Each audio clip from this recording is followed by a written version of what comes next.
Hello! மாலினியோட பியூட்டிஃபுல்லான baby shower எப்படி நடந்துச்சுன்னு சொல்லி தான் இந்த வீடியோவில் பார்க்க போகிறீங்க. ஸோ அவங்க முதல் நாளே வந்து என்கிட்ட வந்து ஜுவல்ஸ் செலக்ட் பண்ணி கொடுத்துட்டு, அவங்களோட சாரியுமே கொடுத்துட்டு போயிட்டாங்க. ஸோ இது அவங்களோட முகூர்த்தம் சாரி. அதை நீட்டாக நான் வந்து ப்ளீட் பண்ணிவிட்டேன். அண்ட் நெக்ஸ்ட் டே மார்னிங்கே வந்து அவங்க ஈவெண்ட்காக அவங்களோட ப்ளேஸ்க்கு வந்து போயிருந்தேன். நான் போகிறதுக்கு முன்னாடியே ஹால் சூப்பராக இந்த மாதிரி டெக்கரேட் பண்ணியிருந்தாங்க.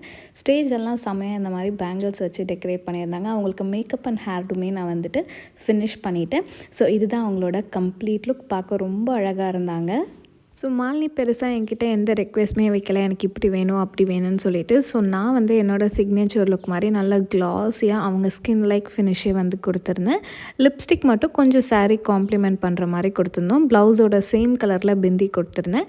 இந்த ஜுவல் செட் ரொம்ப ரொம்ப சூப்பராக இருந்துச்சு. அவங்களோட ஃபுல் காஸ்டியூம் கூட ஈவன் முடிஞ்சதுக்கப்புறம் டச்சப் பண்ணணும்னு சொல்லி ரெக்வெஸ்ட் பண்ணியிருந்தாங்க. ஸோ டச்சப் பண்ணிவிட்டு அகெயின் அவங்களோட ஃபோட்டோ ஷூட்டுக்கு அவங்கள நான் ரெடி பண்ணி விட்டுட்டேன். தேங்க்யூ.